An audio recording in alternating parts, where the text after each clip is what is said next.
किसानों को पानी नहीं है, किसानों के लिए बिजली नहीं है टाइम पे, किसानों के लिए कोई बीमा क्लेम नहीं है, बीच में ये मिलजुल खा लेते हैं, कुछ नहीं है। ये योजना सिर्फ कागजों में है। अभी इन्होंने एक तो मिर्ची तेल वेल कुछ दिया है, एक पैकेज दिया है, उसमें कुछ नहीं। किसी को किसी को जरूरत नहीं थी। सरकार को लूटने के लिए इन्होंने ये ड्रामा रचा है। विपक्ष का कोई नाम नहीं ले रहे हैं, न कोई पक्ष का काम होता है। अगर मोबाइल देना और कुछ सहायता करनी हो तो या सिलाई मशीन दे देते या किसानों के लिए बिजली को पैसे दे देते विभाग वो। बाड़मेर के जो सांसद हैं और गुड़ामलानी के जो विधायक है, आप उन पर ये आरोप लगा रहे हैं कि वो ठीक तरह से काम नहीं कर रहे हैं। बिल्कुल काम नहीं होता है, कोई कई जगह काम नहीं हो रहा है। नहीं, अब गुड़ामलानी का स्थानीय एक हमारा दुर्भाग्य है कि स्थानीय विधायक अभी तक बढ़ा ही नहीं है। 75 साल में ये भुगत रहे गुड़ामलानी। कितना घंटा बिजली आती है 24 घंटे में से? 3-4 घंटे बिजली आती है, क्या फर्क पड़ता है उसमें। कोई बिजली आम उपभोक्ता को 3-4 घंटे मिलती है, तो किसानों को कितनी मिलती है? किसानों को 2-3 घंटे।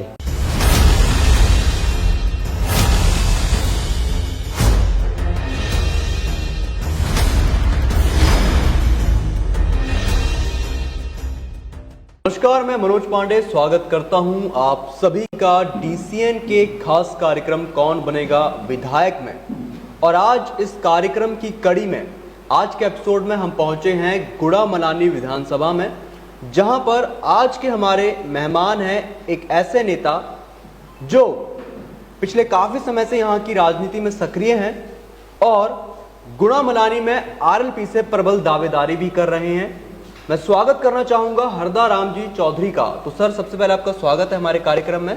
और मैं चाहूंगा कि सबसे पहले आप हमारे जो डीसीएन के सभी दर्शक हैं बाड़मेर के, गुड़ामलानी के, आप उनको अपने राजनीतिक सफर के बारे में थोड़ा बताइए कि कितने सालों का आपको राजनीति का अनुभव है और कितने सालों से आप राजनीति में सक्रिय है। हम तो वैसे तो 20 साल से सक्रिय है। 12 साल में किसान संघ में रहा हुआ हूँ, जिला उपाध्यक्ष। ठीक है। और उनके बारे में हमने पूरी नॉलेज है, हर मुद्दों पे हर चीज़ का नॉलेज है। जहाँ किसानों के संबंध में हो, चाहे आम पब्लिक के, आम जनता के बारे में हमको काफ़ी जानकारी तो है जी। 12 सालों का आपको एक भारतीय किसान संघ के जिला उपाध्यक्ष होने का तो अनुभव है, मगर राजनीति में जब आप आए तो क्या आरएलपी ही आपकी पहली पसंद थी या इससे पहले भी आप किसी पार्टी से जुड़े थे, मगर उसके बाद वहाँ उनकी विचारधारा पसंद नहीं आई तो आप आरएलपी में आए? देखो, हम वैसे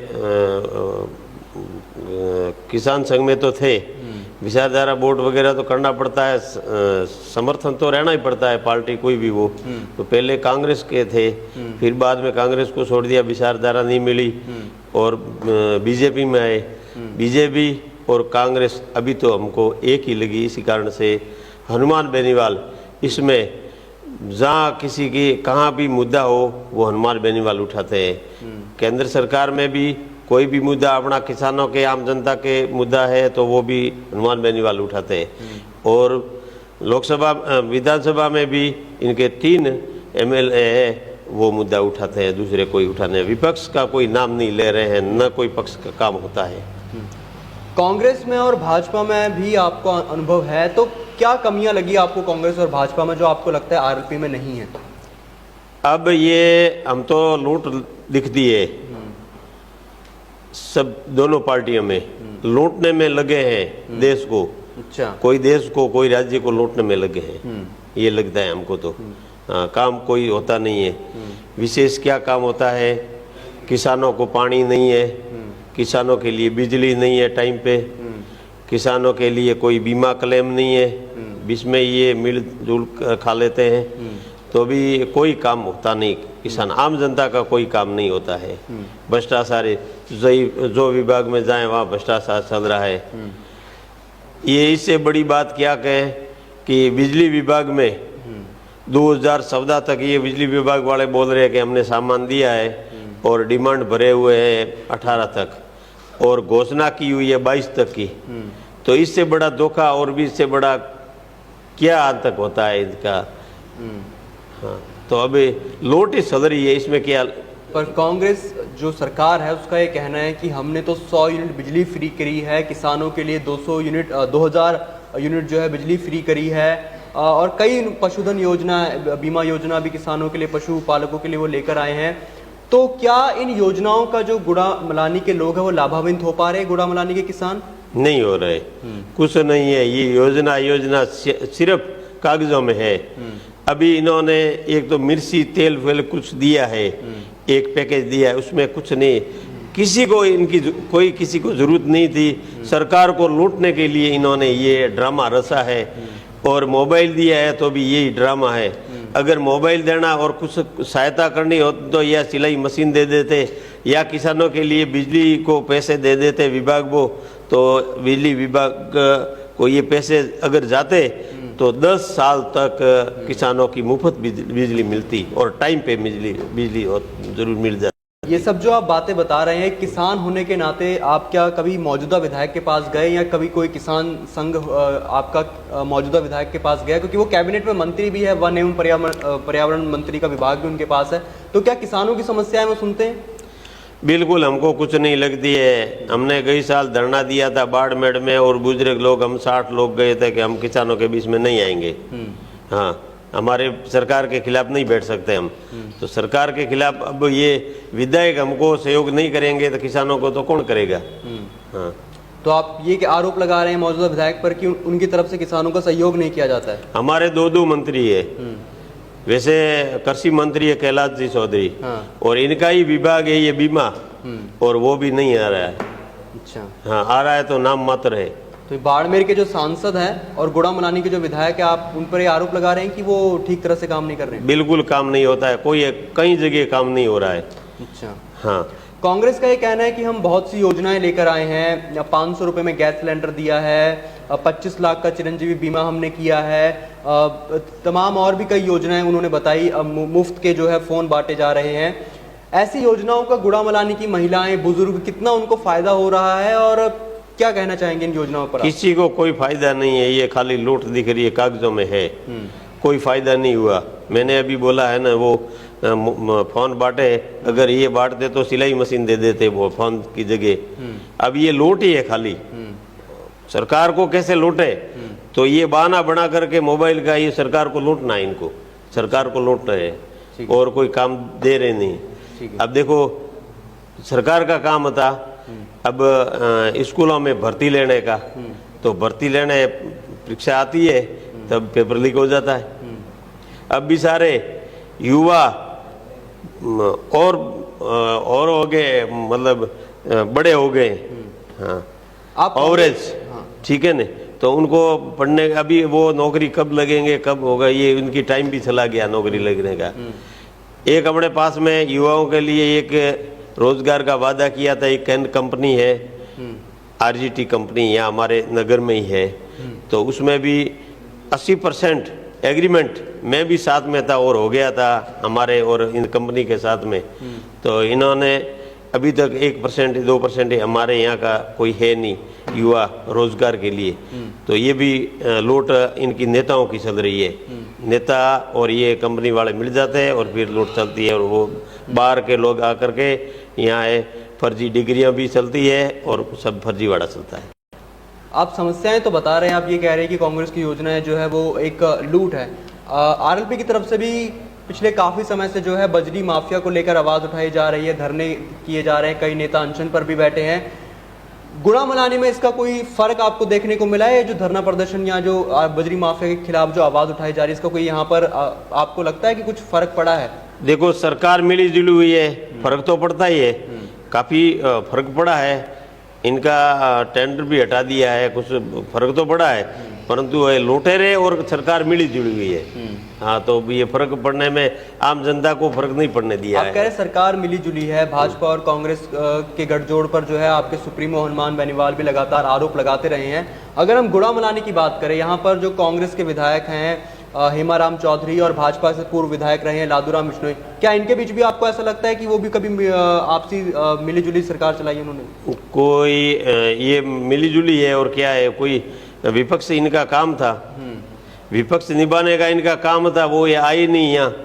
अभी बरसाती मेढक है, बारिश आता है, मेढक तैयार हो जाते हैं सुबह और बारिश चला जाता है, फिर चले जाते हैं। वैसे अब वोट आए हैं तो वो आने लग गए, फिर वोट जाएंगे, 4.5 साल यहाँ मुंह नहीं बताते। ऐसा क्यों लग रहा है आपको कि जो यहाँ गुड़ामलानी में विपक्ष है वो अपनी भूमिका नहीं निभा रहा है? नहीं, अब गुड़ामालानी का स्थानीय एक हमारा दुर्भाग्य है कि स्थानीय विधायक अभी तक बड़ा ही नहीं है। 75 साल में ये भुगत रहे गुड़ामालानी।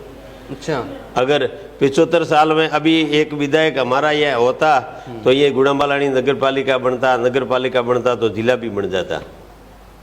तो ये जो भाजपा के और कांग्रेस के नेता हैं स्थानीय नेता नहीं है? स्थानीय नहीं है। कहाँ के हैं ये? ये बाहर के हैं। अब एक सांसोर का है और एक है बायतू का। बायतू पड़ता है बालोतरा जिला में। अच्छा, तो अब आप जब जनता के बीच जा रहे हैं तो क्या आप यहाँ स्थानीय हैं तो क्या इसका कुछ फर्क देखने को मिल रहा है जनता के बीच आप जब नहीं, बिल्कुल मिल रहा है। हाँ। ठीक है। और यहाँ पर गुड़ामलानी में क्या कुछ समस्याएं हैं जो लोगों की आपको देखने को मिल रही है? सबसे प्रमुख पहली समस्या पानी की है। हमको पानी चाहिए। पानी कहीं पानी यहाँ है, आगे है पानी तो डूब के मर रहे हैं और पीछे तेरा मर रहे हैं। पानी है ही नहीं बिल्कुल ही। एक जगह प्यास से मर रहे हैं और एक जगह ज्यादा पानी की वजह से। अच्छा, एक पानी की समस्या है और दूसरी पानी की समस्या, दूसरी बिजली की समस्या। बिजली कहाँ आती है? ये बोल रहे हैं फ्री क्या फ्री? कुछ कोई फ्री है नहीं।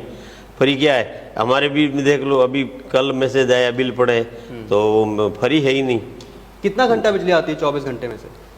3-4 घंटे बिजली आती है। क्या फर्क पड़ता है उसमें? कोई बिजली आम उपभोक्ता को 3-4 घंटे मिलती है तो किसानों को कितनी मिलती है फिर? किसानों को 2-3 घंटे 2-3 घंटे बिजली उन्हें मिलती है। कुछ नहीं। पर सरकार तो कहती है कि उन्होंने बिजली में बिल जो है कई यूनिट फ्री कर दिए, सरचार्ज हटाया है। कुछ नहीं किया है। कोई फ्री नहीं है। बिल बहुत ज्यादा आ रहे हैं। बिजली पानी की जो मूलभूत सुविधाएं हैं इसको लेकर समस्याएं, मगर मौजूदा विधायक कई बार ये कहते दिखे हैं कि उनके कार्यकाल में गुड़ामलानी में बहुत सी सड़कों का विकास हुआ है, सड़कें जो है जाल बिछा दिया है सड़कों का। अभी सड़कों का जाल बिछा है, हमको तो दिख नहीं रहा है। वो मुहूर्त किया है कागजों में, तो सड़क करनी थी तो मोदी जी, अभी एक बोल रहा है कि मोदी जी बना रहे हैं और एक बोल रहा है कि हमारा ये राज्य सरकार हेमाराम जी बना रहे हैं। तो इन दोनों को अभी टाइम आया है चुनाव का, तो दोनों ही लग गए हैं। तो फिर पहले क्या हुआ था और अभी कागजों में बनी है, धरातल पे नहीं बनी है। अच्छा। और कुछ बनी है तो उनकी क्वालिटी बिल्कुल नहीं, अभी भी टूटने लगी है। क्वालिटी है ही नहीं बिल्कुल ही। आप इसे किस तरह से देखते हैं कि जो मौजूदा विधायक है वो कई बार ये पिछले चुनाव में भी कह रहे थे कि मैं चुनाव नहीं लड़ना चाहता, फिर उन्होंने चुनाव लड़ा। तो ये कहना कि मैं चुनाव नहीं लड़ना चाहता और फिर वो चुनाव लड़ते हैं और इस बार फिर वो ये कह रहे हैं कि मैं चुनाव नहीं लड़ना चाहता, इसे आप किस तरह से देखते हैं? ये उनकी मजबूरी आप समझते हैं या रणनीति समझते हैं राजनीति में? ये राजनीतिक है। हाँ, इनका ड्रामा है। पहले तो सलाह है, अभी चलने वाला नहीं, क्योंकि आरएलपी आ गई तो ये इनको लग रहा है कि अभी ये काम अपने पार होने वाला नहीं है। और पहले वादा भी किया हुआ था, पहले हनुमान जी बेनीवाल से वादा किया था कि भाई हेमाराम जी ने, हाँ, कि अभी अब की बार आप चुनाव मत लड़ो और हमारा सपोर्ट करो, आने वाले टाइम में आपका करेंगे। वो कोई बात नहीं है। अभी वो आरएलपी का थोड़ा और स्थानीय मुहिम भी हमारे बहुत तेज हो गई, इस कारण से इनको कुछ डर लग रहा है। अच्छा, पिछले चुनाव में हनुमान बेनीवाल और हेमराम चौधरी को के बीच कुछ वादा हुए थे यहाँ पर चुनावों को लेकर? कुछ वार्ता हुई थी, उसमें मानना पड़ता है और मानना है। और हनुमान जी को भी इतना विश्वास नहीं हो जाता तो कि भी अपने वोट इतने वोटर आ जाएंगे, अपन ये सक्सेस हो जाएंगे इतना। अभी वो सके पंजे पे बहुत। फिर क्या कारण रहा कि पिछली बार जो कहीं ना कहीं साथ थे, इस बार वो साथ नहीं है? इस बार नया एरिया था इसीलिए। अच्छा, अभी वो उनको जाना पहचाना है। इस बार फिर से जो है हेमाराम चौधरी ने कल ही जो है सभा भी की और कहा कि मैं चुनाव नहीं लड़ना चाहता हूँ। कार्यकर्ता बार बार उन पे जो है जोर बना रहे हैं कि आप चुनाव लड़िए, और वो कह रहे हैं कि मैं चुनाव नहीं लड़ना चाहता। इसे आप कैसे देखते हैं? क्या आपको लगता है कि इसका फायदा आरएलपी को होगा अगर वो चुनाव नहीं लड़ते? एक मजबूत जो दावेदार है, कंपटीशन वो नहीं मिलेगा? नहीं, उनका बिल्कुल आरएलपी को फायदा होगा। और इनको पता है कि अब आरएलपी वाले खड़े हैं तो अब उनको हार है, इसीलिए वो नहीं खड़े होंगे। अच्छा, वो अपनी हार की डर से आपको ये कह रहे हैं कि बार बार कह रहे हैं चुनाव नहीं लड़ना चाहता? पहले भी कई बार वो चुनाव लड़ने को लेकर नहीं कहते हैं, फिर चुनाव लड़ते हैं। इस बार लगता है कि वो फिर से चुनाव में मैदान में उतरेंगे, बस बोल रहे हैं कि चुनाव नहीं लड़ूंगा? नहीं उतरेंगे शायद, इस बार नहीं उतरेंगे। क्या कारण लगता है कि क्यों नहीं उतर इस बार? नहीं उतरे, उनको दिखता नहीं है कि भाई ऐसे अब आगे वाले अब 6 बार रह चुके हैं और मंत्री भी रह चुके हैं। अभी इमेज खराब होगी, हार गए तो अगर आगे के लिए इमेज खराब हो जाती है। अच्छा, हाँ, इसीलिए वो अभी नहीं लड़ेंगे।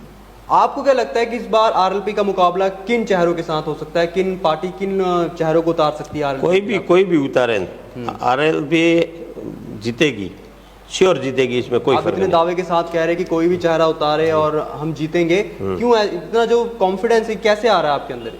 75 साल में कोई एक तो स्थानीय नहीं था, अभी स्थानीय है, हम स्थानीय है इसीलिए। और एक आदमी हनुमान बेनीवाल जैसा आदमी मुद्दा हर मुद्दे पे तैयार है, हर मुद्दा उठा रहे हैं।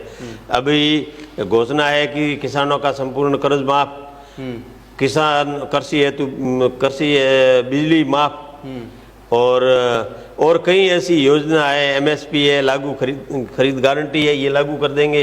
और भी अड़ी कई दर्जनों योजना है इसमें लागू होगी, इसीलिए लोगों को विश्वास हो गया हनुमान बेनीवाल पर। अच्छा, यदि मान लीजिए कि गुड़ामलानी की जनता आपको अपना समर्थन देती है, आपको अपना मत देती है, आपको चुनती है, तो गुड़ामलानी की में प्रमुखता से क्या कुछ विकास के क्षेत्र है जहाँ पर आप कार्य करवाएंगे? बिल्कुल, हम पहला पानी का काम करेंगे, दूसरा बाद में नहर विस्तार के लिए काम करेंगे। जो हमारी मांगे रहेगी, सरकार को कोशिश रहेगी करवाने के लिए। और ये कैन कंपनी में है तो हम 80% हमारे रोजगार के युवाओं को लगाएंगे, और भी लोगों को रोजगार देंगे। हाँ बिल्कुल। और बिजली विभाग है, इसमें भी सुधार करेंगे कुछ, जो ताकि लाइट टाइम में पे मिले लोगों को, किसानों को। और भी CSR फंड एक कंपनी का आ रहा है, वो भी कई जगह खत्म कर रहे हैं, वो पता नहीं है, बहुत वो भी बड़ी रकम होती है, तो वो भी हम यहाँ विकास में काम में लेंगे। गुड़ामलानी का जो अधिकार है वो गुड़ामलानी में खर्च होगा। आरएलपी पार्टी को लेकर ये देखा जाता है कि इस पार्टी में युवाओं को लेकर, युवाओं में काफी उत्साह है आरएलपी पार्टी को लेकर, और लेकिन आप एक बहुत वरिष्ठ चेहरा है, तो आपको लगता है कि इसमें आपका और युवाओं के बीच जो तालमेल है वो बन पाएगा? बिल्कुल, हम युवाओं के लिए तैयार हैं, हर काम, हर मुद्दे पे हर काम के लिए तैयार है, तो युवा हमारे के लिए तैयार हो गए।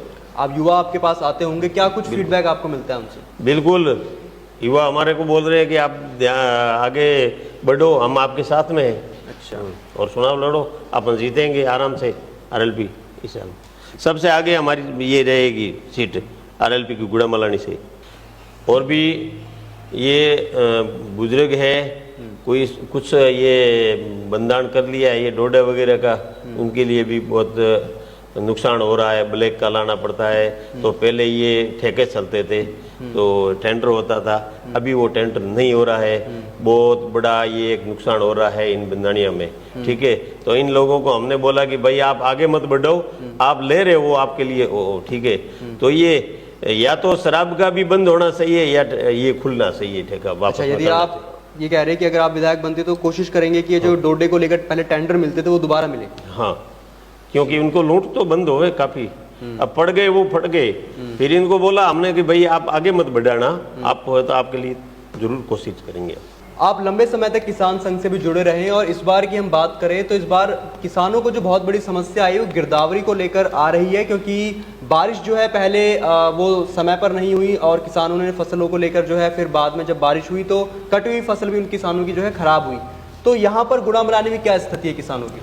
बहुत खराब है। गई साल भी वो जीरे की फसल बर्बाद हुई थी, तो हमारे बीमा नहीं आया बिल्कुल, और बाखरपुरा का तो नहीं आया बिल्कुल। 2 पंचायत पटवारी सर्कल है, उसमें बिल्कुल एक बीमा नहीं है कि आंकड़ा फंस गया।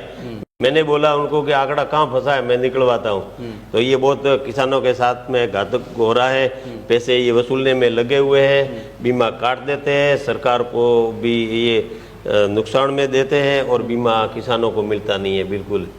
इनका आंतक चल रहा है। अब प्रशासन, सरकारी अधिकारी जब आते क्या कहते हैं जब वो गिरदावरी के लिए आए हैं? अभी वो बोल रहे हैं कि ये आंकड़ा गलत हो गया। तो भाई साइड में, दोनों साइड में जो उनका आंकड़ा गलत नहीं हुआ तो एक पंचायत का कैसे गलत हुआ? अब ये इनका सब भ्रष्टाचार चल रहा है इसमें। ये मिल जाते हैं, प्रशासन है, कंपनी है और नेता लोग हैं, तीनों मिल के खा जाते हैं इनके। कौन कौन सी फसलें जो है खराब हुई और कितना हमारे नुकसान हुआ किसानों गई साल में 21 का वो जीरे का था, और 22-23 का ये सब गुड़ का है, और ये दोनों ही फसलें नष्ट हो गई, चौपट हो गई थी। और एमआरएम जी खुद सर्वे करके आए थे कि अभी तो आपको 100% मिल जाएगा मुआवजा, और मिला कुछ नहीं।